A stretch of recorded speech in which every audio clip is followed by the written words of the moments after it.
Hey everyone, Nick here again at Movie Relics. So a long time ago in a land far, far away, I once served in the Army and as a private military contractor, deploying a total 3 times, twice to Afghanistan and once to Iraq.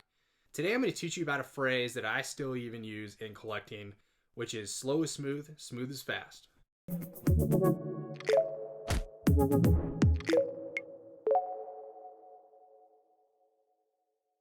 When I first started out as a private, I kept hearing this phrase, slow is smooth, smooth is fast. But in my simple minded private brain, I had no idea what this meant. So one day while we're practicing CQB or mount, which is room clearing, being the high speed, low drag, badass fresh privates that we were, we would try and clear the room as fast as we possibly could, practically running. We would practice the textbook technique. First one chooses left or right, and then the second goes opposite direction. Third goes the same way as the first, etc., etc. But what we didn't realize is how much we were overlooking, tripping over ourselves, and how much our accuracy went down. So our squad leader would say again, slow is smooth, smooth is fast, and had us run it again at half speed. Now you might think that walking into the room at a slower speed where there potentially could be people with weapons pointed right at you inside might sound dumb. Yeah. Not only did our accuracy go up and we tripped over less obstacles, but our efficiency went up greatly, and we're able to identify potential threats much better. So you might be wondering, how does this fit in with collecting? When you rush through a purchase, you might miss key details, pay too much, buy a fake, etc., etc. And what if you buy a mislabeled or fake prop? Now you have to struggle by rushing through, putting together information so you can prove that it's fake and pray that PayPal or Visa agrees with you. Over that course of that entire deal, did you not only waste a lot of your time, potentially your money, but you also spent way more time throughout that entire process, start to finish, by rushing through the purchase. So by slowing down, asking the seller if you can have more time to research, maybe by putting down a refundable deposit, not only are you saving yourself a lot of time and risk on the back end, but you're learning quite a bit along the way, meeting a lot of great people, potentially collectors and crew members, but you also might find another desired prop that you actually wanted more than one that you're buying. One common theme you're going to keep hearing throughout this channel is research, research, research. It's one of those things that you almost in a way can't do enough. I can't tell you how many times I've had people message me, which is usually a weekly basis. Hey, can you check this out for me? Can you tell me if you think it's legit or not? And I'm going to say 90% of the time, I can't even help that person out because it's in a genre or franchise I know nothing about. Or sometimes it's even movie specific. So what you need to do is arm yourself with information up front or align yourself up with people within that same genre or franchise. I can't tell you how many key people I've met throughout this process. Other very knowledgeable collectors, crew members, even sometimes actors, where this has expanded my knowledge coming directly from the source or other people who have spent years and years and years and years ahead of me of researching these props.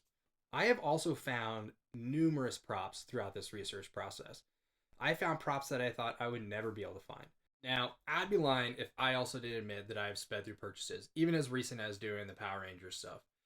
That I was fresh to Power Rangers. I didn't know a whole lot about it, but I knew I wanted to get some helmets. And whenever I came across a helmet, and until I learned more, I would show these helmets to other seasoned collectors within that genre. This saved me a ton of money and time. And each time I found a helmet, I would show it to them. I would learn as it explained to me why it was or was not correct. And I learned a tremendous amount. Not only throughout that process did I meet a bunch of new people, I got to learn an entirely new genre and franchise.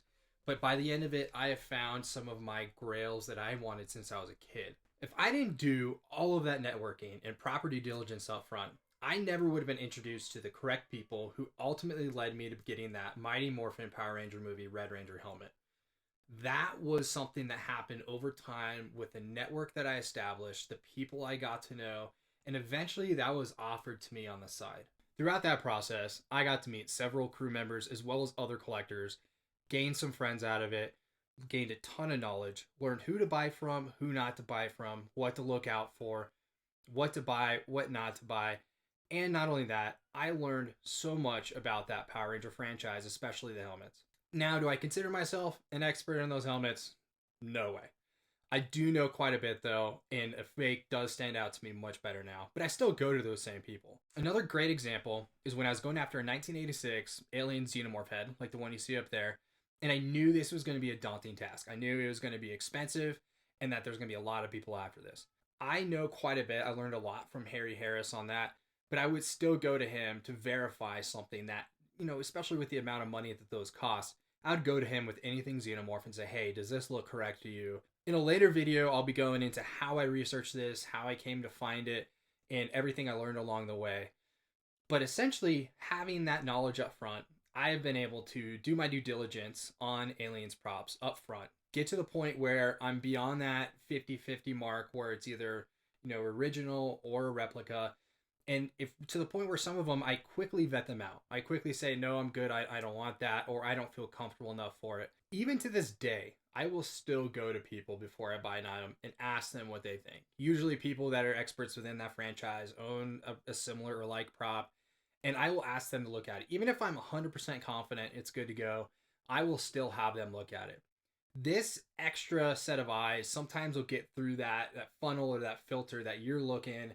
You just want to see it and you want it to be real. Sometimes they'll give you the honest truth that you don't want to hear or that you need to hear. So to save yourself a bunch of time up front as well, if a deal comes up and it needs to be done quick, start researching now. For example, if it's something like a Scorpion mask from Mortal Kombat, start researching. Start looking at pictures, reach out to someone like myself, reach out to other experts, reach out to crew members from Mortal Kombat. Start reaching out to people and learning. Start looking at screenshots. Start learning the nuances. Watch behind the scenes. Everything in that sense, so where you can come into a deal, even if or especially if it's time sensitive, and then you can come up to it and say yes or no right up front. And if you say yes and you need a little extra time, you already know who to go to. Knowing who to go to in those kind of situations is also key. But when the time comes and you're offered that prop or it pops up at an auction, you already have a good base foundation of knowledge to where you can say, hey, this looks good enough to me to start researching even more or to pursue that. Or it could be enough to where you say, I know that's a fake. I don't even want to spend waste my time on this. So if it comes to you and you already know that this has a possibility of being an authentic prop, you also already have that network established with the people who know about that prop. They know about that franchise. And you can reach out to them and say, hey, I'm on a time crunch. What do you think about this piece? Here's the information I have. Here is the photos that I have. What do you think? You already have enough information to where you feel it's legitimate enough to bring it to someone else. And then that someone else has enough information and you know what questions to ask up front to where that person can make a fairly quick assessment, or they can also reach out to other people. But by doing this, you are not only arming yourself with a ton of information up front, but you have a network that is ready to go when you need them.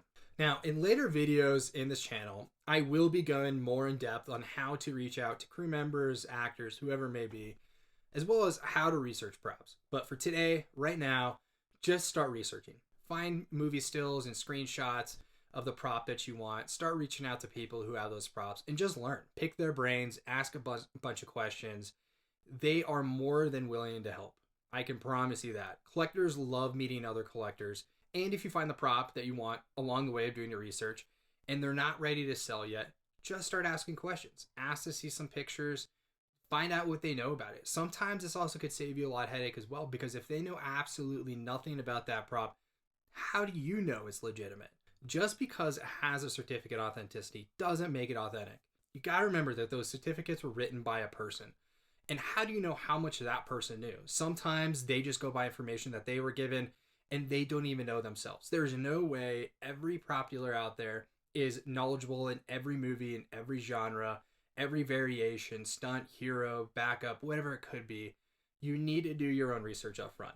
Certificates, good peace of mind, knowing that it went through a due diligence up front to a certain degree, and also who that certificate's from. If it's from a very notable company or collector, that adds a lot of credibility, but you still need to research it. There are times where even the best of the collectors sometimes overlook something, or new information comes out later and they just didn't even know that yet.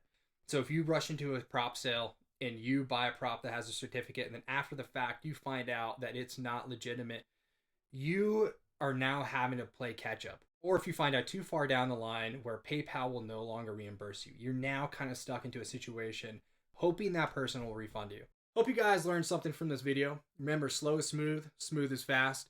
And also remember, these videos live off of likes, comments, and subscribe. So please subscribe, like, and make a comment below to keep this engine running. All right, thanks guys. Have a good one.